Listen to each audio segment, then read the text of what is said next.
Hi friends, welcome to Neha food stories. നമുക്കിന്നൊരു അടിപൊളി sweet recipe ഉണ്ടാക്കിയാലോ? നമ്മുടെ വീട്ടിലുള്ള ഇൻഗ്രീഡിയൻസ് മാത്രം മതി ഇത് ഉണ്ടാക്കാനായിട്ട്. റവയും തേങ്ങയും പാലും. അപ്പോൾ ഇതെങ്ങനെയാണ് ഉണ്ടാക്കുന്നത് എന്ന് നോക്കാം. ആദ്യം തന്നെ നമുക്ക് പാലൊന്ന് തിളപ്പിച്ചെടുക്കണം. അപ്പോൾ അതിന് വേണ്ടി 1 കപ്പ് പാലാണ് ഞാൻ എടുത്തിട്ടുള്ളത്. 250 ml കപ്പിന് 1 കപ്പ് പാല്. അപ്പോൾ ഇതൊന്ന് തിളപ്പിച്ചെടുക്കാം. ഇനി ഇതിലേക്ക് ഒരു 1/4 കപ്പ് പഞ്ചസാര ചേർത്ത് കൊടുക്കണം.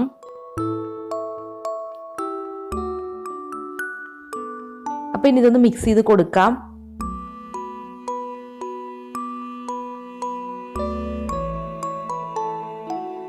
പാല് തിളച്ചിട്ടുണ്ട്. ഇനിയിപ്പോൾ നമുക്ക് ഫ്ലെയിം ഓഫ് ചെയ്യാം.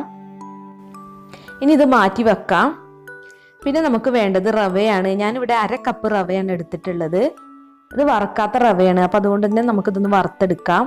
ഇപ്പോൾ വറുത്ത റവയാണെങ്കിലും ജസ്റ്റ് ഒന്ന് ചൂടാക്കി എടുക്കണം കേട്ടോ. ഒത്തിരി ഒന്നും വറുത്തെടുക്കേണ്ട, ഒരു മീഡിയം ഫ്ലെയിമിലിട്ട് വറുത്താൽ മതി. അപ്പോൾ റവ ഇവിടെ വറുത്തെടുത്തിട്ടുണ്ട്. ഇനി ഇതിലേക്ക് നമ്മൾ നേരത്തെ തിളപ്പിച്ച് വെച്ചിട്ടുള്ള പാല് ഒഴിച്ചു കൊടുക്കാം. പാൽ ഒഴിച്ചു കൊടുക്കുന്നതോടുകൂടി നമ്മളിത് മിക്സ് ചെയ്ത് കൊടുക്കുകയും വേണം. അപ്പോൾ 1/2 കപ്പ് റവയ്ക്ക് 1 കപ്പ് പാലാണ് വേണ്ടത്. അപ്പോൾ ഇനി ഇത് നന്നായി ഒന്ന് മിക്സ് ചെയ്ത് കൊടുക്കാം. ഇനി ഈ പാലിൽ കിടന്ന് റവയൊന്ന് കുക്കായി വരണം. അപ്പോൾ ലോ ഫ്ലെയിമിലിട്ട് കുക്ക് ചെയ്തെടുത്താൽ മതി. ഇനി ഇതിലേക്ക് ഒരു പിഞ്ച് ഉപ്പ് ചേർത്ത് കൊടുക്കാം. 1 ടീസ്പൂൺ ഏലക്കാപ്പൊടി. ഏലക്കാപ്പൊടി ഇല്ലെങ്കിൽ ഒരു 2 ഏലക്ക ചതച്ച് ചേർത്താലും മതി. അപ്പോൾ ഇത് നല്ലവണ്ണം ഡ്രൈ ആക്കി എടുക്കണം. അപ്പോൾ അതിന് മുമ്പായി ഇതിലേക്ക് 1 ടീസ്പൂൺ നെയ്യ് ചേർത്ത് കൊടുക്കാം. ഈ മിക്സ് ഒന്ന് നല്ല സോഫ്റ്റ് ആവുന്നതിന് വേണ്ടിയാണ് നെയ്യ് ചേർക്കുന്നത്.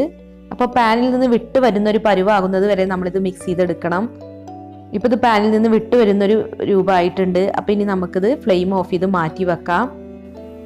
ഇതിപ്പോൾ ഇവിടെ തണുത്തിട്ടുണ്ട്. ഇനി ഇതിലേക്ക് 1/2 കപ്പ് തേങ്ങ ചിരവിയത് ചേർത്ത് നന്നായി ഒന്ന് മിക്സ് ചെയ്തെടുക്കണം.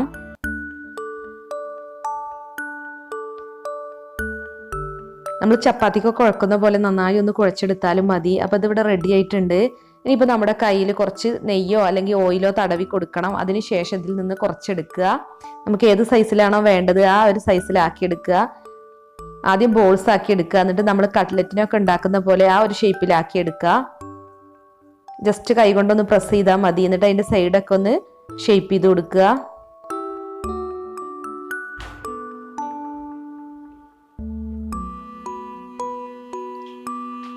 അപ്പോൾ ഇതുപോലെ തന്നെ നമുക്കെല്ലാം ചെയ്തെടുക്കാം.